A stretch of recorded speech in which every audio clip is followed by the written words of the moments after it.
Manila Broadcasting Company. DZRH, member, kapisanan ng mga broadcaster ng Pilipinas. Pilipinas, 18 minuto na, makalipas ang alas 5 ng hapon. Dahil ang pamamahayag kailangan laging patas. Ang pagtalakay ng bawat issue dapat laging parehas. Narito na ang balitaan at talakayang hihimay sa punot dulo ng mga issue. Bawat panig ilalahad sa publiko. Programang DZRH Balansyado. Narito na ang mga balansyado sa pagbabalita at komentaryo sina Henry Uri at Karen Oyong. Balansyadong balita. Pilipinas, araw ng Lunes sa 3 sa buwan ng Agosto taong 2026 sa ulo ng mga balansyadong balita. Mary Grace Piato sa tilan pang misteryosong pangalan sa confidential funds ng Office of the Vice President naungkat sa Day 11 ng impeachment trial. Signal number 1 ang Tropical Depression Luis nakataas pa rin sa ilang bahagi ng Northern at Central Luzon. Malacanang bukas naman sa investigasyon sa reklamo laban kay DOH Secretary Fuhalte. Mosyon laban sa pag-TRO sa 85 pesos na wage hike sa Metro Manila iniharap. Congressman Leviste at isang dating mambabatas pinasabina na ng NBI. Kahilingan na alisin si dating DPWH Secretary Bonoan bilang akusado sa kasong graft laban kay Senator Estrada ibinasura ng Sandigan Bayan. Samantala, Senador Dante Marcoleta hindi naman nagpasok ng plea sa kasong paglabag sa PD46. At pagpatay sa lady vlogger sa Caloocan, idineklarang case solved na ng PNP. Magandang hapon Pilipinas, kami ang inyong tagapagbalita. Ako po si Miss O, Miss Karen Oyong. At Henry Uri. Sa detalye ng mga balita, ipresenta sa ikalabing isang araw ng impeachment trial laban kay Vice President Sara Duterte si Mary Grace Piatos na tumanggap umano ng acknowledgement receipt. Ito'y kaugnay ng pagtalakay ng Senate Impeachment Court sa Article 1 o ang umano'y maling paggamit ng confidential fund ng OBP at DepEd. Bagamat kasama sa mga tumanggap ng acknowledgement receipt si Mary Grace Piatos, ipinakita sa pagdinig na mga gamot na halagang 70,000 pesos lamang ang tinanggap nito. Bukod sa kanya ay pinakita rin ng prosecution sa resibong tinanggap ni Renan Piatos, Nova Santos, Miko Harina, Janice Marie Revilla, Pati Ting, Andilim, Alejandro Piquet, Fiona Biong, si Pronyo Balsac at Gabriel Bisaya. Pero paglilinaw ni Roderick Wamil na siyang witness ngayong araw, acknowledgement receipt lamang ang ipinasa ng OBP at wala pang ibang documentary support sa mga ginastos na pondo. Nabahiran umano ng pagdududa ang liquidation report na isinuwiti ng opisina ni Vice President Sara Duterte sa Commission on Audit tungkol sa paggamit ng confidential funds na nagkakahalaga ng 125 million pesos noong 2022. Itong ibinunyag ni Roderico Wamil, State Auditor ng COA Intelligence and Confidential Funds Audit Office sa kanyang pagdalo sa Day 11 ng impeachment trial bilang testigo ng taga-usig. Ayon sa prosecution witness, ang isinumite ng OVP sa COA ay acknowledgement receipts ng confidential funds sa halip na sales invoices o opisyal na resibo alinsunod sa itinatakda ng 2015 Joint Circular tungkol sa wastong paggamit ng kontrobersyal na pondo. Sa ginawang pagtatanong ni Attorney Lorna Capunan, sinabi ni Wamil na ginamit ng OVP ang confidential funds noong 2023 kahit ang coverage ng cash advance ay noon pang 2022. Bukod sa acknowledgement receipts, wala na umanong naisumite na iba pang importanteng dokumento ang OVP na magdedepensa sa paggamit ng kanilang confidential funds. Binigyan din ni Wamil na hindi absolute ang pagiging confidential ng naturang pondo. Samantala, ginit naman ng kampo ni Vice President Sara Duterte na aprobado ni Pangulong Ferdinand Marcos ang 125 million confidential fund noong 2022. Ayon kay Attorney Michael Poa, tagapagsalita at abogado ng Depensa. Batay sa record naman ng Commission on Audit, natanggap ng OBP ang pondo noong December 20 at naipamahagi ito sa loob nga ng 11 araw. Dahil dito maring itinanggi naman ni POA na ang paggastos ng 125 million confidential fund ay may anomalya. Samantala, nabigo umano ang tanggapan ni Vice President Sara Duterte na patunayan kung paano ginamit ang 125 million pesos na confidential funds sa loob lamang ng 11 araw. Itong testimonya ni COA Auditor Roderick Wamil matapos na hindi matukoy ng Office of the Vice President ang espesipikong confidential activities na ginamitan ng 125 million pesos na confidential funds. Ayon kay Wamil, hindi anya na ipakita sa OVP Physical and Financial Plan and Accomplishment Report kung saan ginamit ang pondo na anyay na-disburse mula December 21 hanggang December 31, 2022. Mahalaga anyang malaman nila kung saan ginamit ang pondo para matiyak na kung ito ay allowable expenses sa ilalim ng Joint Circular 2015 na may regulasyon na sa paggasta ng pondo. Samantala, sasagutin lahat ng defense panel ni Vice President Sara Duterte ang mga lumabas sa impeachment trial kanina na bahagi po ng pinipresenta ng prosecutions. Ayon kay Attorney Michael Poe, tagapagsalita ng defense team ni Vice President Sara Duterte, kapag sila na ang naglatag ng kanilang depensa at sila na ang nag-cross-examination sa mga testigo ng prosecution, ay ilalanta din nila ang kanilang mga depensa. Iginit naman ni dating Commission on Audit Intelligence and Confidential Funds sa Audit Office o COA-ICFAO State Auditor Roderick Wamil na hindi sumunod ang 2022 Physical and Financial Plan ng Office of the Vice President o OVP sa 2015 Joint Circular na nagtatakda ng mga panuntunan sa paggamit at pag-uulat ng confidential funds. Sa ika-11 araw ng impeachment trial ni Vice President Sara Duterte, sinabi ni Wamil na hindi inilagay ng OVP ang mga specific na confidential activities na paggagamitan ng pondo, kaya hindi rin umano maitugma ang mga nakasaad na target at inaasahang resulta. Kinumpirma rin nito na ang naturang plano na inaprubahan noong December 13, 2022 ay may lagda ni Vice President Duterte. Tinukoy rin ni Wamil ang umano'y hindi tugma ng mga petsa sa isang certification ng OVP dahil may petsang Enero 2022 ang dokumento. Samantalang ang cash advance ay para sa ika-4 na quarter ng nabanggit na taon at nanotaryo lamang noong January 2023. Pakinggan po natin si Ginoong Wamil.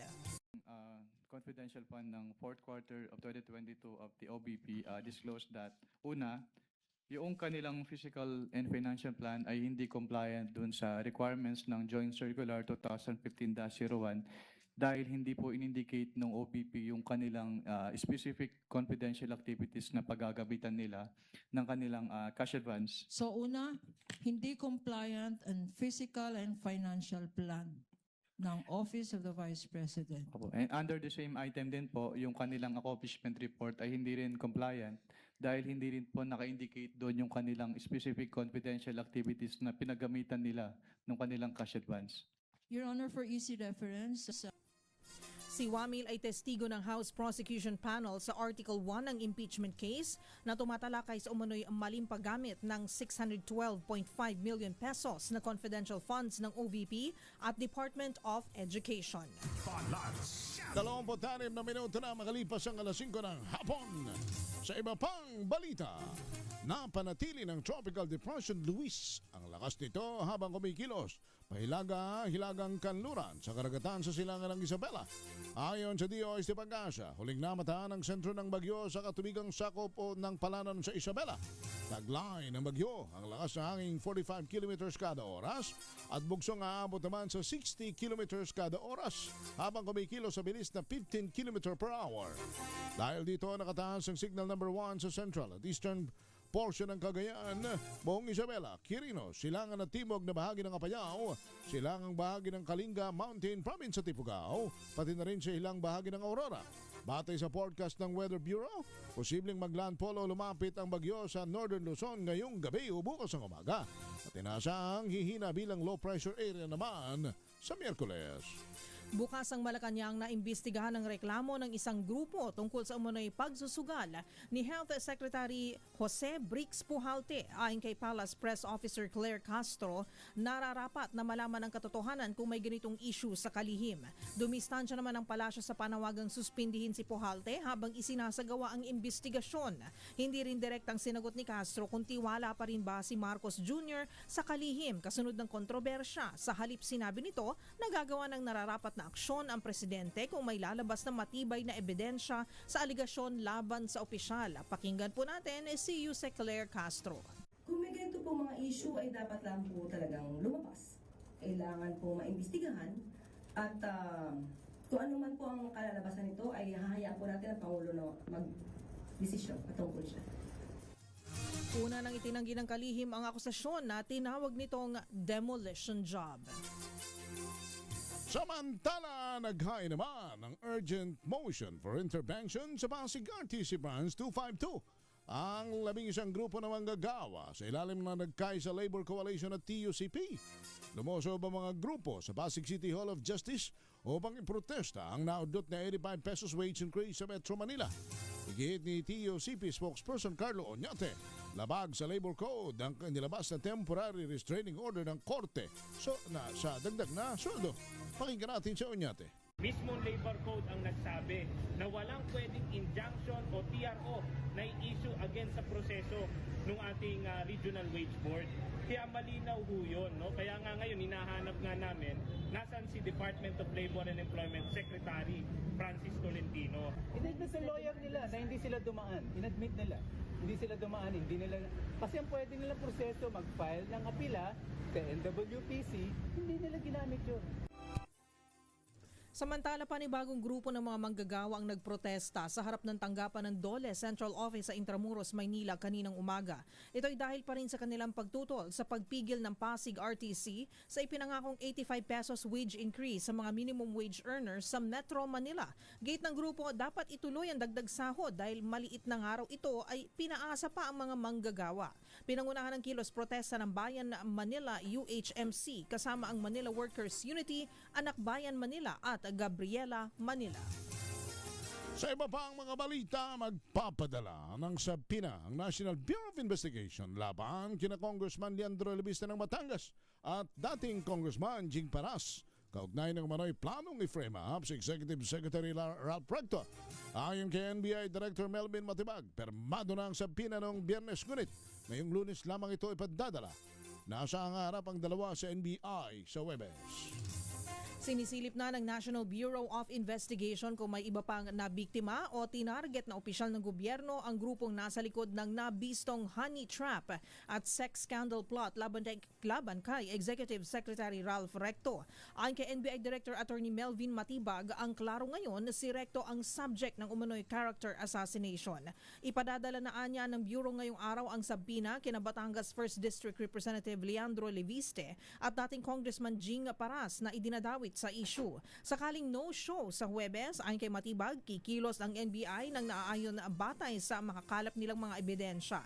Pero kung may nag-iimbento lang ang nasa koteng talent manager at kinontratang 4 na babaeng talent, tutulungan pa niya ng ahensya sina Leviste at Paras na panagutin ang mga ito. Nilinaw ng NBI Director na hindi nila idiniklarang may kasalanan na ang dalawa dahil dadaan pa ang mga ito sa due process.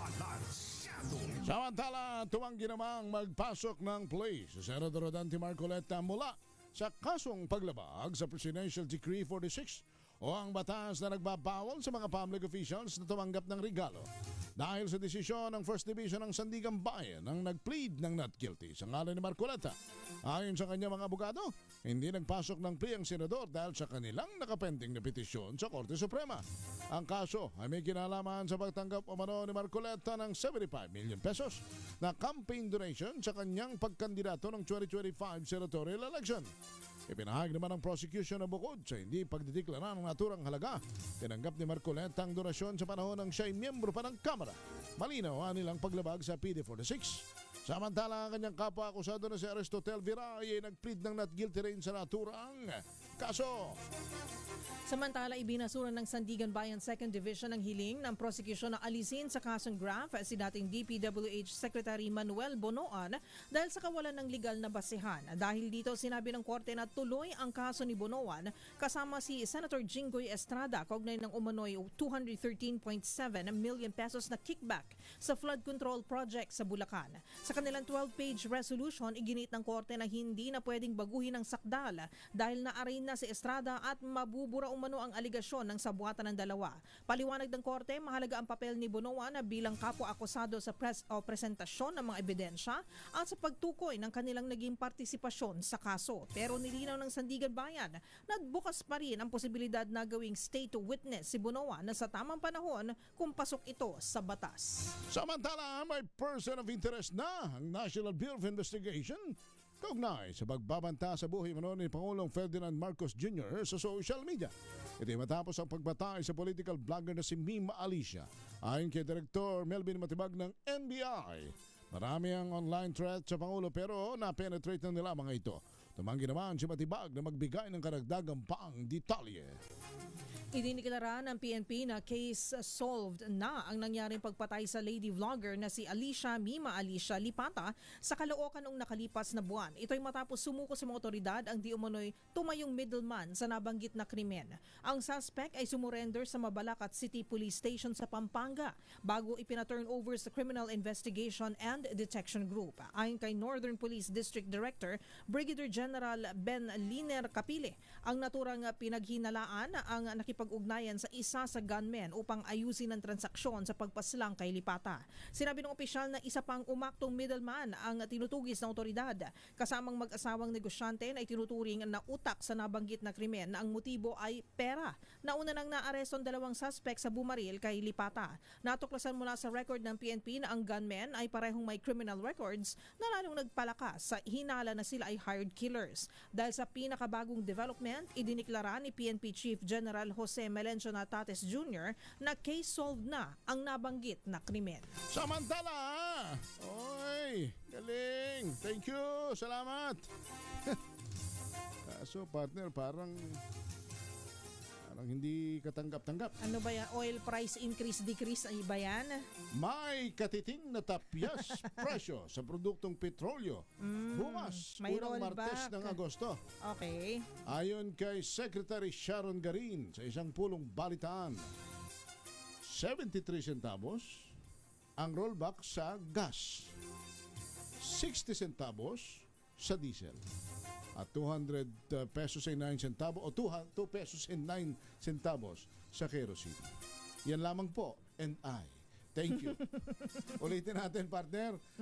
Bukas may 73 centavos ang rollback sa gasolina, 60 centavos sa diesel. 35 minutes after 5 ng hapon, kami po ang inyong tagapagbalita. Ako po si Miss Miss Karen Oyong. At Henry Uri. Balansyado. Akala ninyo, Miyerkules na. Yung mga Parang napagod ako. Yung lalo na yung mga kasamahan natin, partner, sa hanap buhay na nagko-cover ng impeachment trial na araw-araw naming ginagawa riyan sa Senado. Hindi naman araw-araw, mga 3 times a week. Oo. Araw-araw sa Alas loob ng 10. 3 araw. Dire-diretso. Hindi, partner. Magkakasunod. Alas 10 ng umaga. Alas 8 dapat andun na kami. Kayo. Aray ko Ang mga naman. senator judges, alas 10 ang call time. Tapos, pero in fairness, maaga naman natapos kanina. Alas 2:30. Ayun, Tapos may lunch break na 1 oras. So bukas ulit tayo. Pero kanina, doon sa mga nagtatanong, ang pinaka-highlight ko kasi yung Mary Grace Piatos nga. Yung palang Mary Grace Piatos, ang natanggap lamang niya, batay doon sa inilabas ng prosecution at ng COA, ay 70,000 worth of medicine bilang reward sa kanya. Hindi cash. Not million, not 100,000, but 70,000 worth of... Bakit kaya medicine, no? Baka, well... Yun ba yung ni-request ng beneficiary? It that way, pwedeng may sakit, baka yun o may maintenance, mga ganon. So, let's see. Pagkat yan naman daw ho ay ipaliliwanag naman ng depensa kapag sila na ang naglatag ng kanilang panig at yan din ay kanilang kakalkalin pagka sila na ho ang nag-cross-examine. Hopefully bukas, cross-examine pa nila. Sabi po ng defense side, ito si COA auditor. Ma-cross-examine pa. But anyway, iwanan muna natin ito sapagkat meron ho kasing kahit kami roon sa umpukan namin ng media dyan sa Senado, ito pinag-uusapan na yung naudlot na 85 pesos wage increase, which is ang first tranche ay 60 and the next year pa yung 25. Ang problema, may may nag-petition sa korte dyan sa Pasig, partner. Na itigil. Itigil mo Oo. na. Status quo ante, ibig sabihin walang galawan muna. Mm. Tingnan nga natin, ano ba ang naging position dito to begin with ng Employers Confederation of the Philippines. Nasa linya natin si Ginong Sergio Ortiz Luis Jr. Sir Sergio, magandang gabi na po, hapon sa inyo, si Henry at si Karen. Magandang hapon po, Sir Sergio. Ay, magandang hapon sa inyo, Opo. Henry at Karen at sa mga nakikinig sa atin. Opo. Unang tanong po, kayo ba'y pabor doon sa increase? At kayo ba'y nakonsulta bago po ito isa publiko na magkakaroon ng increase? Alam mo, dumaan sa regional tripartite wage board yan, ano? Doon, matagal na naghihiring yan, tungkol ginagawa nila yan, lahat ng region, ano? Yung sa NCR ang nauna, dahil in-order ka ni Presidente na madaliin yan, at yan, ini-implement yan pagka nagkaroon na increase during the anniversary every 1 year date, ano? Pinapublish. So, ngayon, for the first time after several years, kasi kami suportado namin yung Regional Wage Board dahil yan ang pinaka year to real na pag-appraise dyan sa mga increases na yan, no? For the first time after several years, nag-descend kami doon sa 85 pesos, no?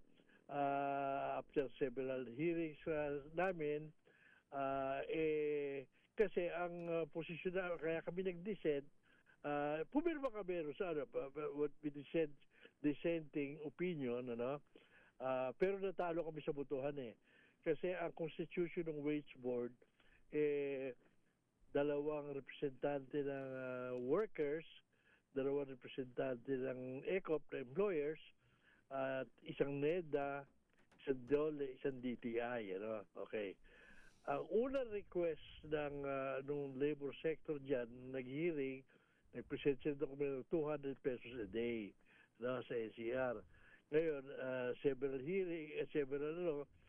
tapos yung ginamit yung mga formula na taon-taon ginagamit yan, no? Ang parang lumabas na pagka nila 85 pesos where we dissented kasi ang mga formula kasi na ginagamit totoong ayos, pero ang problema, it was a wartime condition, dahil alam mo, may gera sa inflation, so yung mga besyos matataas, no? Inflation natin ay 7.2, 6.8, yun ang ginagamit. Pero kami, i-consider namin yung inflation and everything else, computation namin, it should not be more than 50 pesos. Kaya kami nag-descend. Pero nagbutuhan, wala kami magagawa. Natalo kami while we said we dissented sa opinion, we respect it. So susundin namin yon. At yung mga miyembro namin, handang sumunod doon sa like what we do every year, pagka nagkakaroon ng sinusunod namin yung Ngayon, ito nangyari na may nag-file doon sa RTC ng Pasig, nagulat kami dahil hindi ko maintindihan kung bakit tinanggap ng RTC kasi dapat may proseso pa susundin sa, hindi ko alam, hindi naman ako abogado, pero nagtataka ako bakit biglang tinanggap ng RTC yung petisyon, ano? Basically, nagpetisyon yung mga nasa Construction business. Construction. Hindi ko alam yung rason. So, siguro, tingin ko, pag-uusapan lang doon, kung sumunod sa proseso, yung pagtataya ng na yon, kami naman, alam namin sumunod sa proseso yon. So, hindi ko alam kung paano gagawin doon. My feeling is, ganun din ang lalabas to, sumunod sa proseso, kaya itutuloy rin yun. Okay. Pero kahit pa paano, may 20 days po yung temporary restraining order, August 13 po.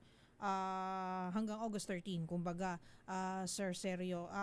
Kayo po dyan sa ECOP, do you think this is also some sort of a reprieve, kahit paano short relief para po sa mga employers? And do you also support this? Kumbaga, kahit na sinabi niyo po na kasi nag-dissent po kayo di ba? Pero susunod pa rin po kayo. Pero ito pong desisyon ng Pasig Regional Trial Court, do you also support this? Well, wala tayo magawa, decision nila yun. Pero actually, kung eventually, pagka naman na ano yung petition na yan, retroactive naman sigurado yun Sigurado naman pababayaran yung mga nakabayad, di nga isosoli.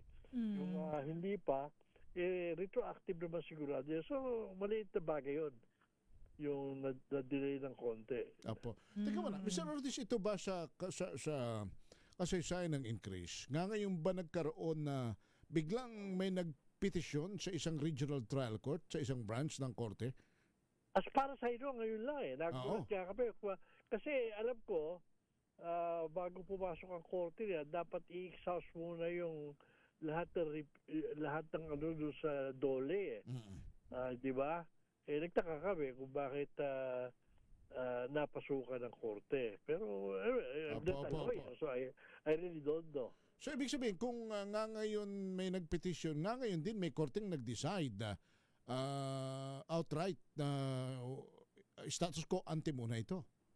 Oo, yun naman I mean, ako naman, tingin ko rin tutuloy rin yan, pero na-delay lang konti. So, masyado naman malaking iskandalo nangyayari dyan sa ano na yan Ako tingin ko tuloy-tuloy naman yan Hindi naman siguro ihihinto ng korte. Palagay ko, wala naman sila karapatang ihinto yan. Pero yun nga po, kasi tama po ba, Sir Sergio, na kumbaga na apply na kumbaga yung unang tranche. So dapat tapos yung second tranche na po dapat hanggang next year po ba yun? 2027, January 2027. January, Opo. So sa tingin nyo itutuloy pa rin to at hindi naman babawiin yung unang tranche? Hindi. Palagay ko rin hindi ko nakikita kung paano gagawin ng korte na sasabihin hindi valid yun, At palagay ko, hindi na itutuloy. May mga nakabayad Opo. At siguro, yung hindi nagbayad, i-retroactive yun. Pero tingnan mo na. Yung 2025, wala, tuloy-tuloy palagay ko. Pero ang butit na alaman namin, partner, nalaman natin kina Mr. Ortiz na kayo na pinakamalaking Employers Confederation sa buong bansa ay bagamat ang para sa inyo ay 50 pesos lamang muna, pero dahil natalo kayo sa botohan, ay magko-comply pa rin magko-comply kayo doon sa 60 pesos and 25. Ibig sabihin, hindi nyo sinusuportahan, to make it clear, hindi nyo sinusuportahan yung petisyon sa korte sapagkat susunod na kayo. Susunod kami. Sinabi naman namin yan. Right after in-announce yun, nagtaka pa nga ako kung bakit nagagalit sila kay Secretary. Hindi naman siya makakapil ko. Nagulat lang ako. Kasi nung desisyonan yan, hindi pa yata naka-appoint si bago Secretary. Saka ala siyang pakialam doon kasi yung nag-hearing doon, mga representante nga. Okay. Pero sa tingin niyo po ba, Sir Sergio, kasi nung nabanggit nyo kanina na itong wage increase, parang konting tulong po ito sa mga manggagawa, lalo na tumataas yung mga presyo ng bilihin, mataas po yung inflation dahil nga po sa giyera po na nangyayari sa Middle East, na apektuhan po tayo. Pero hanggang ngayon pa rin naman po, mataas pa rin naman po ang bilihin, mataas pa rin po ang gasolina, ang diesel, ang kerosene. Sa tingin niyo po ba this is enough reason para dagdagan pa rin naman po natin ang sweldo ng ating mga manggagawa, lalo na po dito sa NCR? Siguro, Karen, Henry, explain ko sa inyo yung perspective para maintindihan yung dynamics dyan. Dito sa Pilipinas, there are 52 million in the labor market. 52 million. Kasama riyan, dalawa yan, divided yan sa 2, Isa yung formal sector, isa yung informal sector. Ano? Okay. Yung informal sector, 84% yan. Yung formal sector, 16%. Ano? Yung informal sector, sino ba yan? Yan yung mga farmers, fisher folks, drivers, vendors, jeepney drivers, truck drivers, mga maliliit na business na sa pamilya-owned. Kasama rin dyan yung government employees, a few million, ano? Na hindi kasama rin sa ano. So yung 16%, yun ang covered ng mga dole. Nandyan yung covered sila ng minimum wage, Okay. covered sila ng PhilHealth, ng pag-ibig, SSS, yan yun. 16% lang yun. Out of 52. No? And out of the 52 million, pagka nagtataas ng sweldo, ang minimum wage, 4 billion lang yung minimum wage earner. Out of 52 billion. Ha? Remember that. Pagka merong distortion, natutumbok yung mga tumaas, nagiging almost 5 billion. So, yung 5 billion na yon, wala pang halos 10% ng workers. So, maintindihan naman nyo na ang nangyayari ngayon, pagka nagtaas ang sweldo yan, ang gagawin ng mga nasa business, hahabulin dyan, walang, kasi pagka tinaas, wala namang connection dyan sa benta nila, wala connection sa profitability nila, papatong yung presyo sa paninda nila. No? Kung hindi na kaya nung presyo nung merkado, magbabawas ng tao. At kung hindi naman kaya na rin yung magbawas ng tao, magsasara na lang. No? Dapat at yan, ang kinatatakot ng Bangko Sentral. Kasi pagka ganyan nangyari, may problema na nga tayo dito sa giyera at yung tumataas yung magiging inflationary yan. Ang masakit dyan, nabenepisyohan mo yung 10%, pero yung 84%, na hindi naman tumatagap na yung farmers, ang average earning ng farmers, if I understand correctly, alapan 300 pesos a day. Tataasan mo yung minimum wage earner, then sila naiiwanan lagi. Every year, naiiwanan sila. Umaasa sa gobyerno ngayon yan. Hindi naman kaya ayudahan ng gobyerno lahat yan. Although most of them are seasonal workers naman. Yung seasonal, anyway, yung covered yung nasa 4%, ano yun naman natin, yung 16% na covered ng mga loans na yan. No? Yung 16% na yun, yung mga kumpanya na yun, 90% micro. 8% yung small. 1% yung medium, wala pang 1% yung large. So 90% yan micro. Ito mga micro na to, dito sa panahon na to, wala pa yung taas ng sweldo, no? Hirap na. 13-month pay, hindi halos makabayad, no? Yung mga sweldo nila, hinahabol every weekend o every kinsena pa sweldo. So ngayon, hirap na hirap, papatungan mo yan.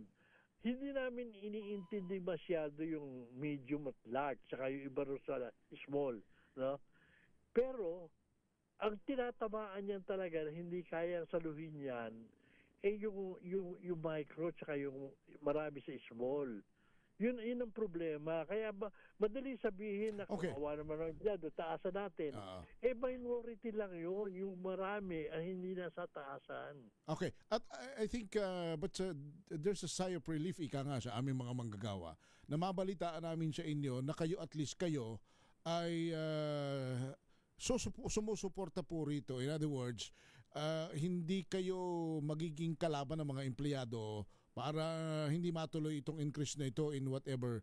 Hindi kami kalaban dyan. Okay. Pero ganito. Support that. Pero ganito, Mr. Ortiz, to be frank about it, ang ibig nyo ba sabihin ngayon, may mga nababalita na kayo na dahil o kumatuloy itong increase na ito, baka magsara sila at baka magbawas sila ng empleyado? Sabi ko nga sa'yo, hindi pa nawadaas yung increase, marami na nagsasarit. Oh, okay. Sa micro. Mahirap ngayon. Alam mo, ang problema natin, yung definition natin ng minimum wage. Alam mo, ang definition ng minimum wage sa International Labor Organization, yan yung entry level ng mga bagong graduate at mga nagkakaedad para proteksyonan sila sa mga work, bibigyan lang ng konti allowance pagtatrabahuhin. Hindi yan ang living wage. Ang intindi ng tao, living wage yan. Ang living wage, yun ang bumubuhay sa pamilya ng 4 o 5. Hindi yun ang intention ng minimum wage. No? Kasi ang minimum wage, ang living wage, no? Under yung concept ng living wage, pagka dalawa nagtatrabaho sa kasama yon sa pamilya, no? O pagka yung asawa halimbawa nagtitinda-tinda, kasama yon. May kapraso silang bakuran, nagtatanim ng gulay, kasama yon. May alaga itik, baboy. Yung ayuda ng gobyerno sa edukasyon, ayuda sa health. Yun ang living wage. Kasama yun. Teka muna. Yun ang living wage. Teka muna pala, partner. Kami tatawag na rin at yaman kayo nariyan na rin sa aming bulwagan ni Ika nga. Partner, paano kaya yung narinig natin sa show na pala na lowering the tax bracket ng mga ano ninyo ron? Oo, 350,000 pesos annually po yata. Meron kami grupo tinatawag Leaders Forum, no? Yan composed of the organized labor heads, yung TUCP, FSW, at saka kami employers. Ano? Meron kami Leaders Forum. Nag-meet kami regularly. Isa sa mga rekomendasyon namin yan. Kami nag-rekomenda niyan. Okay. So meaning, galing pala sa inyo yon. Galing sa amin yung rekomendasyon na yan. So hindi kayo, in other words, hindi kayo rin kalaban sa bagay na yan. So suportado ninyo yan. Hindi, ito namin yan. Alam mo, marami nang nagbabang hindi. For the last few years, dahil sa Leaders Forum, nag-uusap-usap kami, nagkakasundo kami. Kahit nandun sa Regional Wage Board, hindi kami nagkakasundo, pero hindi kami nag-aaway. Yung para sa yung pag-determine ng wage, nagdidebate kami. Kuminsan nagkakataasan ng boses, pero at the end of the day nagkakaintindihan kami. Pero kung sa bagay pala, kung kami naman ay kung marami naman sa amin ang hindi na magbubuwis, that's also hindi naman mababurden ang mga employer hindi, dyan. Oo. Ang mabuburden yung pamahalaan. Ang mababurden sa gobyerno. Kanya lang. Yun na nga. Paano naman? Paano ngayon kaya baka mangyari naman mag-suffer naman yung tax collection, Mr. Ortiz? Tapos yung mga social service yun ang problema. Kasi doon na-recommenda namin yan, hindi naman kasama yung ibang binibigay na incentives doon sa SONA, no?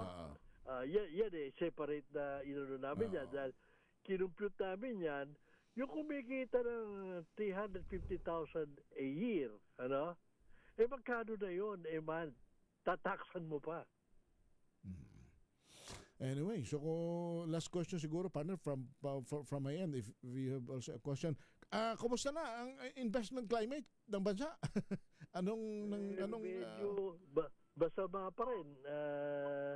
Dahil alam mo na, meron pumapasok, meron even tourism, pero hindi huling-huli tayo sa mga kapitbahay natin. Issue pa rin ba sa mga investor yung flood control anomaly unresolved until today? Yan ang today? pinakamalaking issue. Confidence. Hindi sila naniniwala na masosolve natin yung problema na yan. Nung una sana, para paniwala, umaasa kami itong year na to, masosolve yan, pero lalo lumalaki yung yung problema. Unang-una, ang focus natin lahat, pati media, yung political issues, nakakalimutan yung economic issues. Kanya nga tinawagan na namin kayo at medyo nakakaumay na rin naman ang impeachment. Oo. Alam mo, noong nakaraang taon, ang binigay na bill ng LEDAC, 52 yata. Naipasang batas. Dalawa. Nako po, Joseph. Anyway, Ngayon pa, lalo pa ngayon, may impeachment. Nako, paano papasa Senado? At syempre may papalapit na rin ng eleksyon, kanya-kanya po itong di ba? Tsaka pagka siyang araw, Mr. Ortiz, Berma. Pag Berna, kanya-kanyang posturing ito. Berna, kaya binabati na namin kayo ng advance Merry Christmas. Ninong Seryo, advance Merry Christmas. At least Merry pa rin na Christmas sa atin. Mabuti naman, baka ma-postpone Mr. Ortiz, salamat sa inyo for joining Thank you, us. Sir Sergio. Thank you. Salamat din sa inyo, Henry at Karen. Alright, si Sergio Ortiz Luis Jr., ang President ng Employers Confederation of the Philippines. Kasi partner, mabuti narinig natin sa kanila, hindi nila pala naman kinokontra yung 85 na Gusto lang nila ibaba konti. Oo. Pero at the end of the day, dahil talo sila, susunod sila. Ay, kailangan. Nag-comply naman. Ang nakalimutan kong itanong hindi ba nagpaalam sa inyo yung nag-petition sa korte? Hindi nyo po ba kakilala? Mukhang hindi naman. Kasi sabi naman niya, nagtataka nga daw siya. Bakit, nagulat sila. Bakit may ganon? Construction industry. Anyway, sige, karapatan nila yan. Pero end of the day, sana po naman ay maibigay niyo. Napaka-kaunsing lang naman noon, partner. Bawasan nyo na lamang yung inyong pangluho ng kaunti. Itulong natin sa mga manggagawa. With all due respect. 6:14, I'm Henry Uri. At ako po si Miss Miss Karen Oyong. Babalik po tayo. Balansyado. Tayo sapagkat kailangan natin kausapin ng Pag-asa na. Si Val Gonzales muna, yun daw hong pagbasa ng sakdal kay Uswag Ilonggo Party List Congressman Jojo. Jojo Ang pala apelyido nito. Ipinagpaliban ng Sandigan Bayan, RH5, Val Gonzales. Val. Henry, hindi natuloy ang dapat sanay arraignment ni Uswag Ilonggo Representative Jojo Ang sa 2nd Division ng Sandigan Bayan ngayong hapon. Ito'y dahil sa mga nakabimbin pang mga motion sa korte, kabilang na ang motion to quash information at motion to consolidate. Ito'y matapos hilingin ng kampo ni Ang na pag-isahin o pagsamahin na lamang ang 14 counts of graft cases laban sa kongresista dahil magkapareho lang umano ang aligasyon sa mga kaso. Si Congressman Ang ay nahaharap sa 14 counts ng paglabag sa Anti-Graft and Corrupt Practices Act dahil sa manoy conflict of interest matapos manatiling may interest sa isang construction firm habang nakaupo sa Kongreso na nakakuha ng 214 million pisong kontrata sa DPWH. Nitong July 28, nakapaglagak ng 70,000 pisong piyansa sa Sandigan Bayan 3rd Division si Ang matapos maglabas ang korte ng warrant of arrest laban sa kanya. Muling itinagda ng 2nd Division ng Sandigan Bayan ang arraignment o pagbasa ng sakdal kay Ang sa Setyembre 8. Ako si Val Gonzales, PCRH una sa Pilipinas, una sa Pilipino. Maraming salamat, Val Gonzales. Samantala, Pag-asa muna tayo. weather muna tayo. Maulan na, medyo makulimlim na ang panahon na. Nasa linya na natin si Sir Dan Villamil ng DOST Pag-asa. Sir Dan, magandang gabi po. Yes po, good evening po at sa ating mga taga-subaybay sa DZRH. Kaninang 5:30 ng hapon ay naglandfall yung sentro ni Bagyong Luis sa bayan ng Maconacon sa may Isabela. May taglaytong lakas ng hangin na malapit sa gitna na umaabot ng 45 km per hour at pagbugso na umaabot ng 60 km per hour. Sa kasalukuyan, gumagalaw ito pahilagang kanluran sa bilis sa 20 km per hour. May nakataas pa ring tropical cyclone wind signal number 1 sa central and eastern portions ng Cagayan, Tubuyan Islands, Isabela, Quirino, eastern and southern portions ng Apayao, eastern portion ng Kalinga, eastern portion ng Mountain Province, eastern portion ng Ifugao, at itong northern portion ng Aurora. Sa mga lugar na ito, asan pa rin natin yung mga pagbugso ng hangin na dala ng Bagyong Luis. In terms naman of heavy rainfall, ay mga malalakas sa pag-ulan, itong si Luis, yung mga rain bands nito, patuloy na magdudulot ng mga pag-ulan sa malaking bahagi ng Hilaga at gitnang Luzon. Samantala, itong southern Luzon, including Metro Manila, pati na rin itong bahagi ng Mimaropa and western sections ng Visayas, makaranas tayo sa mga sunod na araw ng mga pag-ulan naman na dala ng southwest monsoon o yung hanging habagat.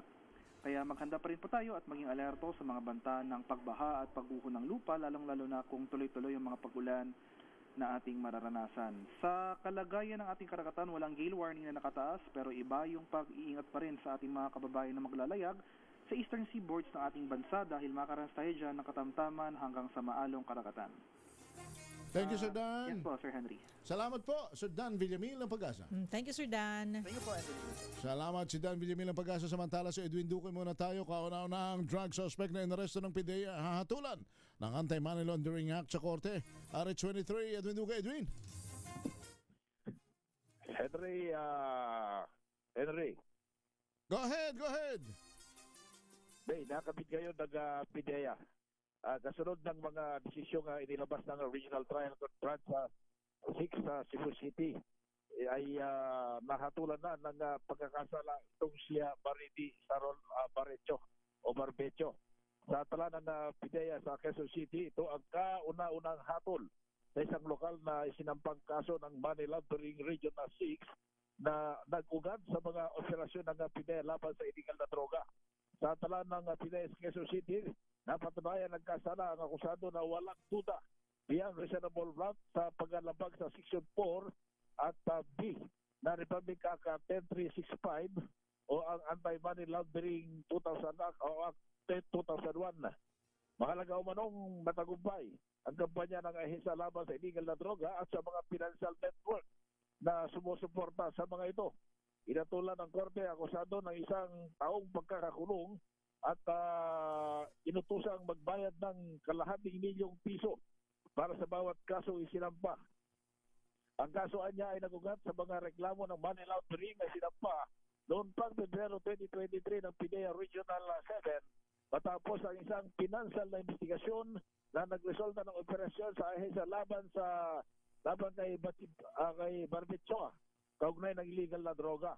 Ang akusado ay nagsagawa ng mga transaksyon na para sa iba't ibang halaga ng droga, sa iba't ibang pagtanggap na umabot ito ng milyones talaga kabila ng kalamang ang nasabing halaga ay kinakasangkutan o nagugnay sa kita mula sa illegal na gawain na lumabag sa Section 5 at 11, Article 11 ng Republic Act 9165 o Comprehensive Dangerous Drug Act of 2002. RH23 ito kinagulat sa DSRH, una sa Pilipinas, una sa Pilipino. Balansyado. Makinig maigi! Ito na ang chance mo na manalo ng instant 500 pesos kapag narinig mo na ang mahiwagang kring-kring. Tignan mo na ang iyong cellphone, baka ikaw na ang susunod naming winner sa kring-kring panalo malakas sa telepono. Paano sumali? Bisitahin ang Facebook page ng DZRH, fill up pa ng Google Sheet na nakapin sa DZRH FB page at hintayin ang aming tawag sa telepono. Kring-kring na! Kring-kring na, partner. Sino winner natin? Grabe, taga Tacloban City. Si Jean Alarica Gomez. Hi, Jean. Hello po, ma'am. Hello po, sir. Good evening. Good evening, sir. Umuulan ba riyan? Hindi naman. Hindi naman po. Sige. Mainit pa rin ang panahon sa Tacloban. No? Eto, para talaga namang maging masaya ang iyong evening, Sir Jean, ito ang 500 pesos. Pero sagutin mo muna ang katanungan, ano ang kauna-unang istasyon sa radyo at sa buong Pilipinas? At syempre, ang number 1 sa mga taga Tacloban City. Isigaw mo, Jean. DZRH. Ayun! Sinigaw nga. Dahil dyan, may 500 pesos kayong GCash, Jean. Thank you, Jean. Salamat. Ano gusto natin? May energy. May energy. Parang si Kuya Sherwin Alfaro lang. Oo, di ba? Ang host ng bagong programa ng Department of Energy. Huwag mong sabihin radyo. Sabihin mo si Matar. Congratulations, Jean Alaric Gomez ng Tacloban City. Yan. So, sige matulugan ng maaga, partner, ha? Kasi maaga ang call time nyo ulit bukas sa Senado. ng impeachment talaga. Sumayin nyo na ang kalipunan ng mga balita. At tala kayo sa Balansyado. Lagi nating tatandaan kung gusto nating umasenso sa buhay. Manalig, magdasal sa may kapal at huwag gagawa ng masama sa kapwa, bagkus laging gumawa ng mabuti sapagkat ang paggawa ng mabuti hindi magbubunga ng masama. At dagdagan nyo pa lalo ito ng pagtulong sa nangangailangan dahil help is wealth. Susunod na po dahil Monday ngayon sa Attorney Cam Cheryl Adami Molina ang kanyang topic, ano ang pwedeng ikaso sa taong nagdudulot ng inis, yamot, istorbo, o labis na pasakit sa ibang tao. Grabe In naman, short. Grabe naman yung labis na pasakit. Oo nga, grabe. Oo, grabe naman. Sino ba to? Pwede palang kasuhan to, attorney, pagka makulit na makulit, 'di ba? Bye! Ako po si Henry Uri. At ako po si Miss Karen Oyong. Balansado.